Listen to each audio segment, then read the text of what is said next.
Good morning. मैं doctor Sushila, योगाचार्य,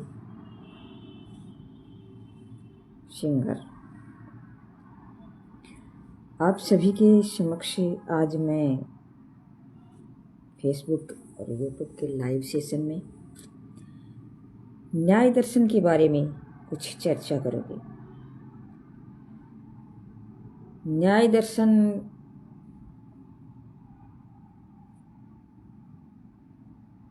मतलब हमारे 9 दर्शन हैं, इसमें 3 नास्तिक हैं, 6 आस्तिक हैं। उसकी चर्चा की गई है, जिसमें न्याय दर्शन भी एक आस्तिक दर्शन है। तो इसके रचयिता महर्षि गौतम जी हैं। न्याय का मतलब न्याय दर्शन से, इस नाम से इंगित होता है कि न्याय दर्शन है वो एक न्याय दिलाने वाला, न्याय पर चर्चा करने वाला, और न्याय क्या है इसका दर्शन हमें कराता है। जैसे योग दर्शन है, वो योग दर्शन योग की चर्चा करता है, योग के बारे में हमें डिटेल से बताता है। तो योग दर्शन की चर्चा तो हम खूब कर चुके हैं। आज योग की बदौलत ही हम इस जीवन में, इस दुनिया में हमें दूसरा जीवन मिला है। अगर योग नहीं होता, अगर मैं योग की तरफ नहीं जाती, अगर योग की शरण में अगर मैं नहीं जाती, तो आज मेरी जो स्थिति है वो ऐसी नहीं हो पाती। कि योग जैसे मतलब बहुत से लोग कहते हैं कि योग का मतलब होता है जुड़ना, जुड़ाव, लेकिन मेन इसका मकसद होता है समाधि की तरफ जाना, मोक्ष की तरफ जाना, कैवल्य ज्ञान की तरफ जाना, अपने विचारों को चेंज करना, अपनी व्यक्तित्व को चेंज करना, हमारे चरित्र को चेंज करना, हमारे विचार हैं वो मतलब अच्छे हो जाएं, परिवर्तित हो जाएं, सकारात्मक हो जाएं। तो मेन योग का मतलब ये जोड़ना, जुड़ाव है, ये नहीं है। योग का मतलब ये नहीं है कि हम आसन कर लिया, प्राणायाम कर लिया, हमने मुद्राएं कर ली, ध्यान कर लिया, मेडिटेशन कर लिया, ये ही नहीं है। इसका मतलब होता है कि हमारी गहराई तक मतलब उसमें जाना। गहराई तक जब हम जाएंगे तो हमारे सारे दिन भर हम संतुष्ट रहेंगे, हमें शांति रहेगी, सत्व गुण प्रधान हम बन जाएंगे। जो व्यक्ति, जैसे हमारे गीता में भी कहा गया है, और अपनी जो ये है बहुत से ग्रंथ है उसमें भी कहा गया है कि मतलब गुण हैं वो 3 प्रकार के होते हैं, सत्व गुण, रजगुण और तम गुण। तो तम गुण के व्यक्ति तो बहुत मिल जाता है, रज के भी मिल जाते हैं, बहुत सी मिल जाते हैं, लेकिन सत्व गुण प्रधान व्यक्ति बहुत मिलते हैं। जैसे कल मैंने अपने वीडियो में एक कविता डाली थी, तो उस कविता का जैसे मतलब वो जोशीली कविता थी, भाव उसके जोश से भरे थे।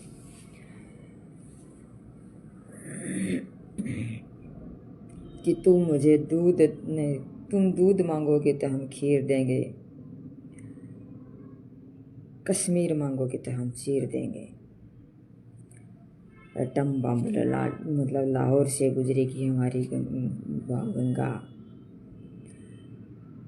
और एटम बम बनाएंगे, बना करके जो मतलब गांधी जी हैं वो क्या है, इंदिरा गांधी जी ने अपना वो परिचय दिया था, और बहुत ही सुंदर परिचय उन्होंने दिया था।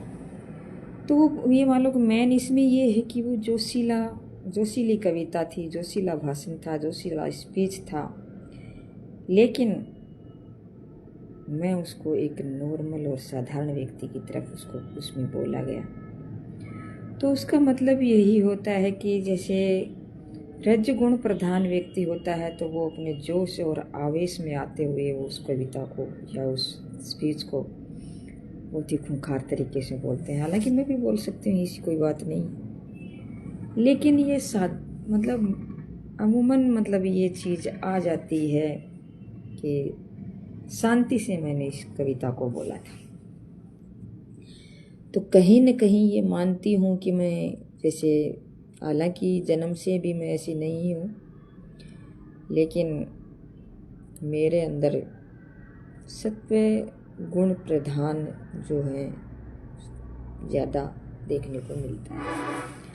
क्योंकि कहीं भी मतलब जल्दी से गुस्सा नहीं आना, शांत रहना, सात्विक भोजन करना, मीठा लचीला चिकना भोजन करना, तले भुने चीज़ें न कर लेना, और किसी भी चीज़ का धैर्य से जवाब देना, सहनशील होना और एक अपना शांत प्रिय होना, मतलब ये चीज़ जो है देखने को मिलती है। तो इसमें हमें सत्व गुण की तरफ जाना होता है, और सत्व गुण की तरफ हम जाते हैं तो अध्यात्म में प्रवेश कर जाते हैं, और मोक्ष धीरे धीरे मोक्ष और समाधि की तरफ हम चल जाते हैं। वैसे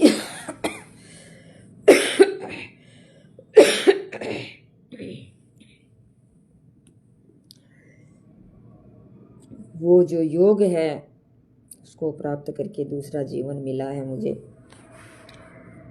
मैं बहुत ही खुश हूँ योग को अपना करके। क्योंकि एक तो वो जीवन था मेरा, हालांकि मेरी जी फ़ोटो भी पड़ी होगी शायद, फ़ोटो पड़ी क्या, मेरे आधार कार्ड में भी मेरी फ़ोटो है वैसी, जिसमें मेरा जीवन कैसा था और मेरा स्वास्थ्य कैसा था और मेरी शक्ल कैसी थी। और आज देखें तो आज में रात और दिन का अंतर मिलता है। हालांकि मैं बड़ाई नहीं करती और करनी भी नहीं चाहिए, अपनी खुद की बड़ाई कभी नहीं करनी चाहिए, लेकिन कुछ जो सामने हमारे आ जाती है चीज़ें तो हम कहीं कहीं बोल भी देते हैं, ऐसी कोई बात नहीं, इसमें वो भी कोई बात नहीं है। तो योग का तो हमने पूरा अध्ययन तो हालांकि नहीं किया है, लेकिन ये मानो कि हमने बहुत कुछ अध्ययन कर लिया है और भी करते रहेंगे, क्योंकि अनुभव और सीखना जीवन भर चलता रहता है। एक व्यक्ति को एक स्टूडेंट के रूप में कभी भी ये नहीं, मतलब एक स्टूडेंट के रूप में बना रहना चाहिए कि मतलब सीखने की, स्टूडेंट क्या होता है, सीखता है, तो सीखने की प्रवृत्ति रहनी चाहिए। तो मैं भी एक स्टूडेंट हूँ और सीखती रहती हूँ। हाँ, परिस्थितियाँ कभी आ जाती हैं खराब, तो उसमें टाइम निकल जाता है, तो उस परिस्थितियों को हमें धीरे धीरे निकाल भी देनी चाहिए और आगे बढ़ना चाहिए। तो अब आते हैं हम न्याय दर्शन की तरफ। न्याय दर्शन है वो एक आस्तिक दर्शन है, इसके रचयिता हैं महर्षि गौतम जी, और इसे हम दूसरा नाम देखें तो न्याय सूत्र भी हम इसे कह सकते हैं। इसमें ईश्वर की अवधारणा पर चर्चा की गई है, वेदों पर चर्चा की गई है, वेदों में भी उसको विश्वास था, मोक्ष की तरफ भी वे गए हैं तो मोक्ष में भी वो ध्यान रखते थे, और आत्मा परमात्मा की बात भी वो करते थे, इसलिए इसे हैं आस्तिक दर्शन कहा जाता है।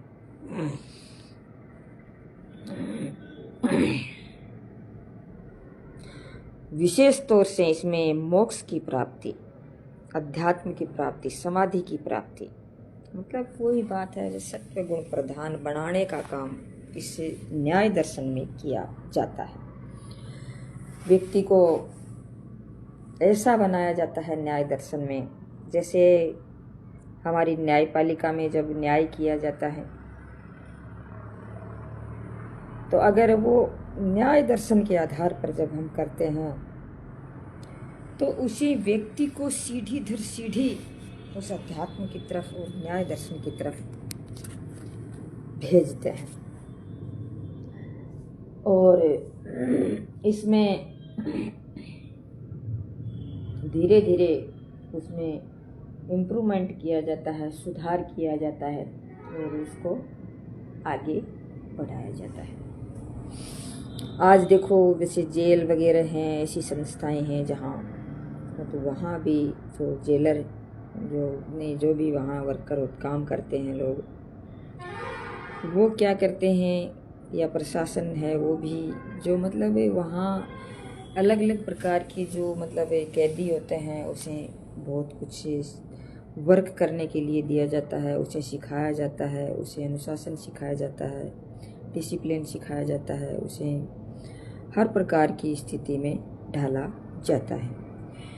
तो कहीं न कहीं ये होता है कि मतलब किसी व्यक्ति को प्रताड़ित करने से ही नहीं, जैसे हमारे गांधी जी ने कहा था अहिंसा अपना करके मतलब अपने देश में एक भूचाल ला दिया था। और तो क्या इस तरह से प्रताड़ित करने से कोई देश सुधरता है या नागरिक सुधरता है या व्यक्ति सुधरता है? उसको एक नई दिशा देने से भी एक व्यक्ति है वो सुधरता है। तो आज बहुत जगह ऐसी चीज़ें अपनाने लग गए हैं और चल रहा है। तो न्याय दर्शन में जैसे हमारे अंदर उत्सुकता होती है कि न्याय दर्शन में ऐसी क्या चीज़ है जो हमें न्याय का दर्शन कराती है, न्याय की तरफ हम जाते हैं, और क्या क्या ऐसी चीज़ है इसके अंदर जिससे हमें ये चीज़ें सीखने को मिलता है और एक शास्त्र लिखने को या एक दर्शन लिखने को हम तैयार हुए हैं। और यह न्याय दर्शन है वो लिखा है महर्षि गौतम जी ने। तो उनके विचार कुछ ऐसे थे कि इस प्रकार के जो हम चीज़ें हैं, जैसे अंग मानो या इसके आधार मानो या इसके पदार्थ मानो, कुछ भी हो, इसमें कहे गए हैं जो इस न्याय दर्शन को हमें दर्शाते हैं। तो न्याय दर्शन में मतलब क्या है कि 16 आधारों की चर्चा की गई है। 16 आधार में जैसे हम देखें, और इसको 16 आधार के साथ साथ सत्कार्यवाद सिद्धांत है उसका भी पालन किया गया है। आजकल क्या है कि थोड़ी सी वो ठंड है बहुत ही ज़्यादा, सर्दियों में तो वो थी, लेकिन सर्दियों में हम इस चीज़ का ध्यान रख लेते, लेकिन अब थोड़ा सा जैसे ज़्यादा थोड़ी कभी गर्मी आती है कभी सर्दी आती है, तो ये तकलीफ़ देने वाली चीज़ होती है। तो उन्होंने इसे सत्कार्यवाद के सिद्धांत को प्रतिपादित किया था, मानते थे सत्कार्यवाद।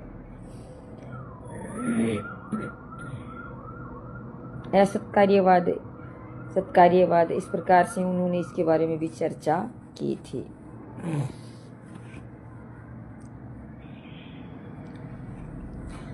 अब इसमें 16 आधारों की पदार्थों की चर्चा की गई है। 16 पदार्थ हैं, उसमें क्या बताया गया है कि पहला जो पदार्थ बताया है 16 में से पहला पदार्थ है उसको बताया गया है प्रमाण। प्रमाण क्या होता है? जैसे कोई भी चीज़ है उसको प्रमाणित करने के लिए, उसका प्रमाण देने के लिए न्याय में ये चीज़ें होती हैं, प्रमाण दिया जाता है कि आप प्रमाण दीजिए। न्यायपालिका में आपने देखा होगा या फिर आपने कोर्ट में देखा होगा, तो कोई भी प्रमाण दीजिए, आपके पास कोई प्रमाण है क्या, इस प्रकार से। तो प्रमाण की चर्चा उन्होंने की है। प्रत्यक्ष वो अनुमान होता है इसमें, मतलब ये कि जैसे हम वहाँ गए और वहाँ जा कर के एक बहती हुई नदी को देखा,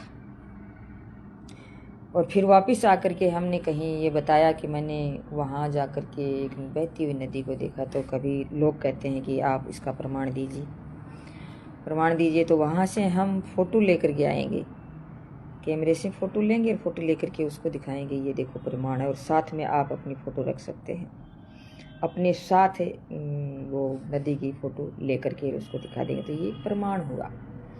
तो इस आधार पर वो न्याय है वो की जाती थी। तो प्रमाण है वो 4 प्रकार के होते थे। एक तो प्रत्यक्ष होता था, एक अनुमान होता था, एक आप्तवचन, आप्तवचन जैसे मतलब शब्द मानते शब्द होता था, एक उपमान होता था। तो प्रत्यक्ष तो जो हम प्रत्यक्ष रूप से देखते हैं उसकी चर्चा, जैसे प्रत्यक्ष रूप से कोई चीज़ देखी, ये प्रत्यक्ष प्रमाण है। अनुमान मतलब हम अटकल लगा करके, अंदाज़ा लगा करके इस प्रकार से कोई बताते हैं, वो होता है। शब्द को उन्होंने आप्तवचन बताया। आप्तवचन मतलब हमारे ऋषि, महाऋषि हुआ करते थे, उसके जो वचन होते थे उसे आप्तवचन कहा जाता था। और आप्त पुरुष मतलब जो सत्य बोलता था, अच्छा बोलता था, जिसके वचनों को शास्त्रों में लिखा गया है, जिसके वचनों को शास्त्रों में गिना जाता है, शास्त्रों में पढ़ा जाता है, वो होते हैं आप्तवचन। उपमान, किसी उपमा दी जाती है।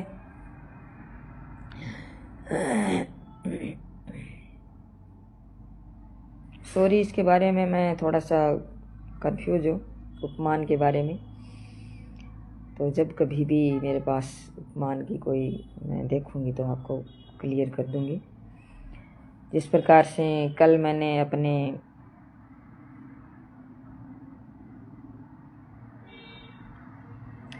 एक शब्द बोला था, डोमेनियस, इस प्रकार से बोला था, शायद वो गलत था, मुझे भी वो ध्यान नहीं था कि ये शब्द क्या होता है।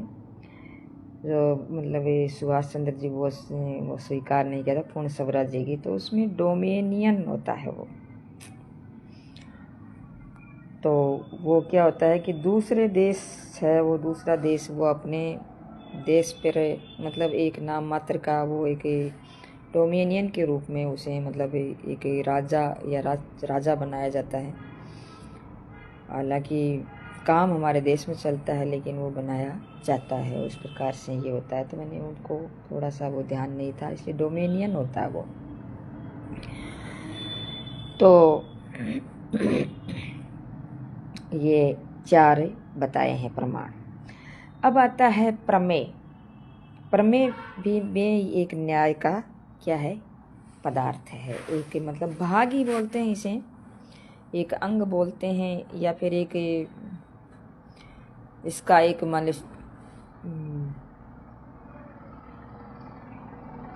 एक रूप है वहाँ दिया है। तो प्रमेय का मतलब क्या होता है, ज्ञान का विषय, ज्ञान के विषय के बारे में चर्चा की गई है। जैसे एक तो ये 2 प्रकार का बताया गया है, एक तो प्रमा और एक अप्रमा।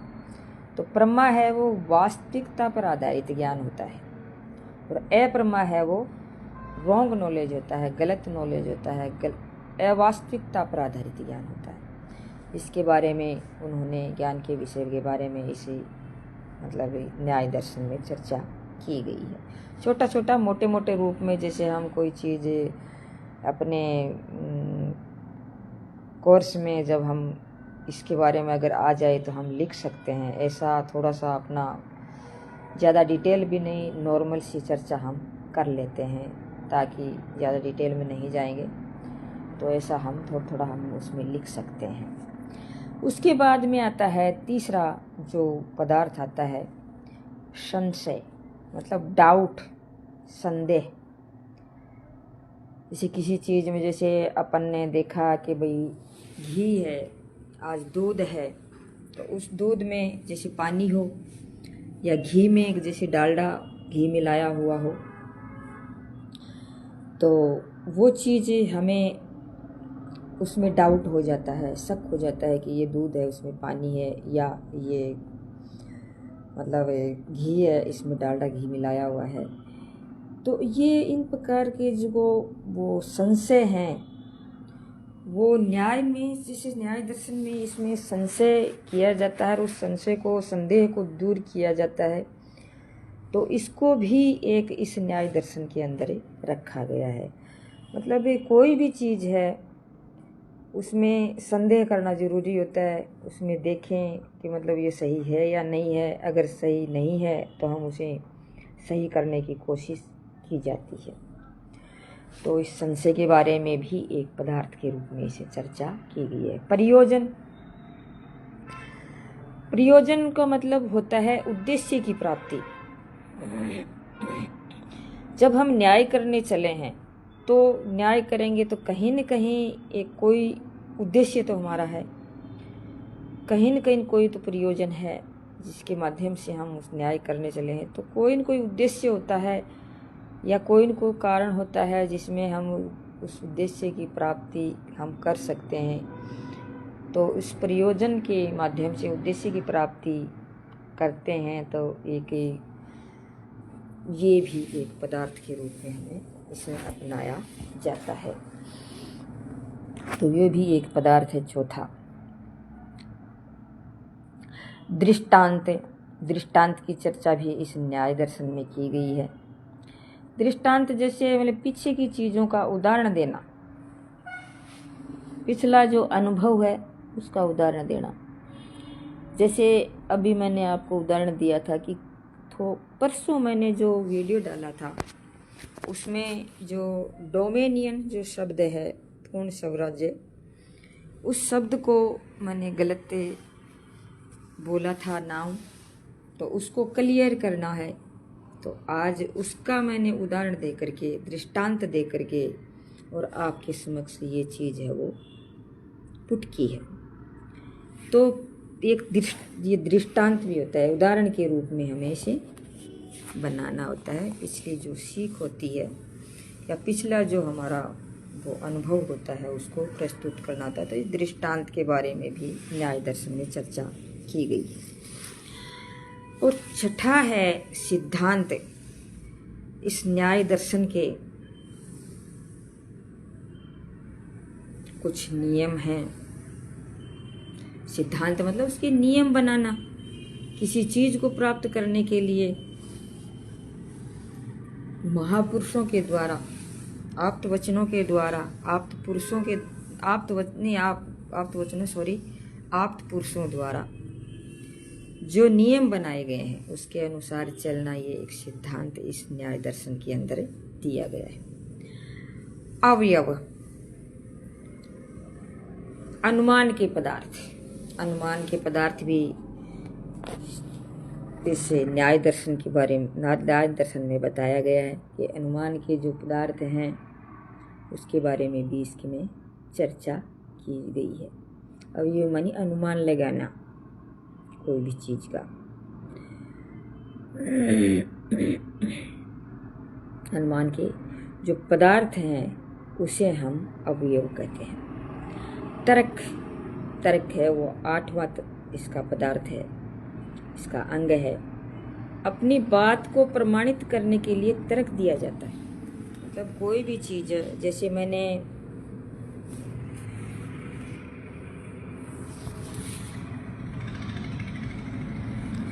अपनी बात को सही साबित करने के लिए हम जैसे कोई तर्क देते हैं जो होता है सत्य पे आधारित, सत्य वचन पर आधारित जो तर्क होता है वो हम देते हैं, तो उसे हम तर्क कहते हैं। अपनी बात को प्रमाणित करने के लिए दिया जाता है, ये सत्य बात को प्रमाणित करने के लिए दिया जाता है। फिर निर्णय, निर्णय भी इसका 9वां एक पदार्थ है। इसमें निश्चय करना, निर्णय करना, निश्चय करना। कोई भी काम करते हैं, जैसे मान लो कोई समस्या आ गई, उस समस्या का निदान करने के लिए, उसका समाधान करने के लिए हमें कोई न कोई निर्णय लेना पड़ता है। तो हम निश्चय करते हैं और निश्चय करके उन मुकाम तक पहुंचने का प्रयास करते हैं। तो ये भी इसका एक अंग है, निर्णय भी, मतलब निर्णय लेना भी न्याय दर्शन के अंदर आता है। इसलिए कहते हैं ना कि व्यक्ति को निर्णय लेना भी आना चाहिए। वाद,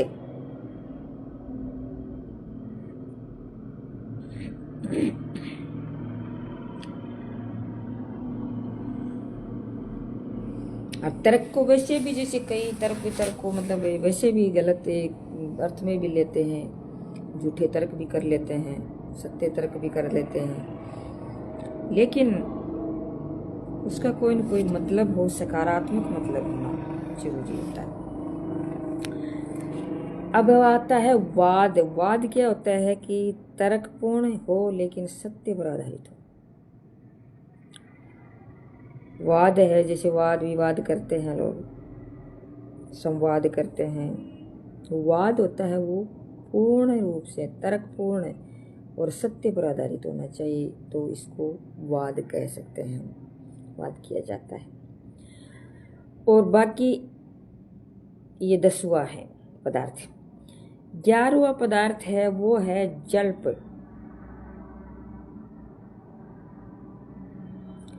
जल्प क्या होता है, जैसे कोई तर्क वितर्क हम करते हैं, बातचीत करते हैं या कोई अपनी बात को रखते हैं, तो उसमें क्या होता है, वो वाद किया तो वो सत्य पे आधारित था, लेकिन जल्प, जल्प जो मतलब इस प्रकार का एक वाद ही है, एक तर्क वितर्क ही है, तर्क ही है, लेकिन औचित्यहीन है,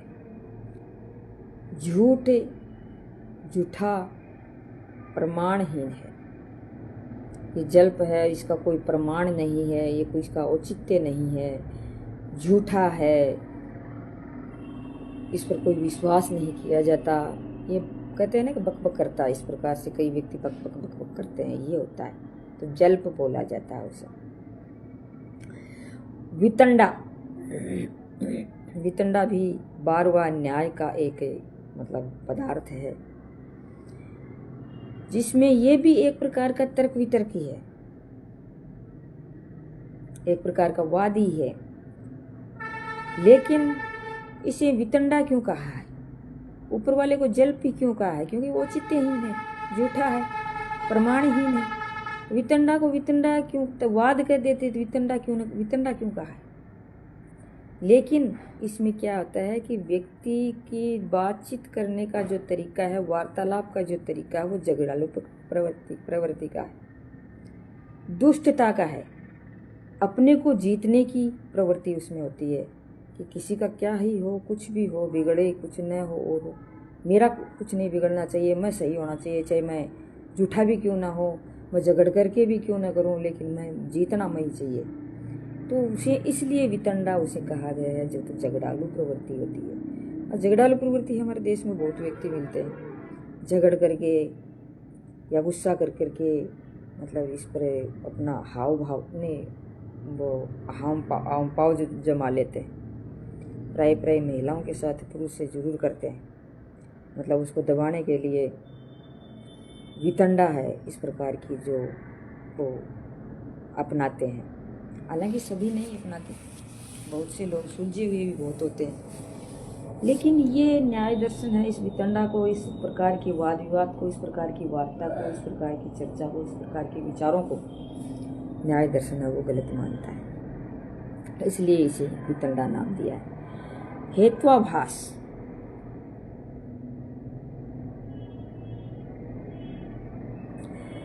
हेत्वाभास मतलब हेतु, उसका हेतु क्या, जैसे कोई बात गलत करता है, गलत होने से, जैसे कोई बात गलत हो गई तो उसका परिणाम भी गलत आता है। जैसे कोरोना के टाइम में लोग है जो वो एक मशीन सी होती थी और उसको जांच, व्यक्तियों को कोरोना है कि नहीं है उसको जांच करने के लिए इस प्रकार से माथे में लगाते थे, और अगर वो मतलब सही है वो इंस्ट्रूमेंट तो ठीक है, वो सही परिणाम देगा, लेकिन अगर सही परिणाम नहीं देता, अगर वो मतलब वो मशीन ठीक नहीं है, खराब है, वो इंस्ट्रूमेंट खराब है, उसके पुर्जे खराब हैं, तो वो सही परिणाम नहीं दे सकता। इसलिए सही परिणाम न देना मतलब गलत होने पर, मतलब कोई चीज़ गलत है तो गलत ही परिणाम आएगा, परिणाम भी गलत ही आएगा, तो हेत्वाभास उसे कहा जाता है। तो इसमें हेत्वाभास की चर्चा भी हमारे न्याय दर्शन के अंदर की गई है।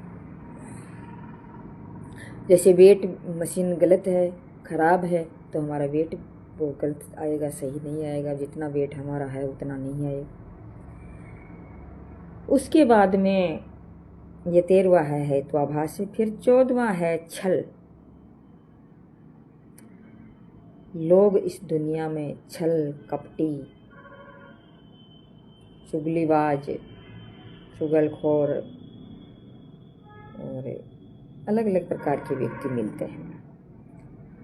तो छल क्या होता है? तो कपटी कहा जाता है जिसे। वो छल जैसे मतलब कोई आदमी किसी चीज़ को साबित करने के लिए छल कर रहा है, गलत बता रहा है और छुप रहा है, और कोई बात है उसको अपने बात को तोड़ मरोड़ के कह रहा है, गलत तरीके से प्रस्तुत कर रहा है, तो वो क्या होता है? छल कहा जाता है या कपटी कहा जाता है। तो इसकी चर्चा भी न्याय दर्शन में की गई है कि मतलब छल भी कोई चीज़ होती है।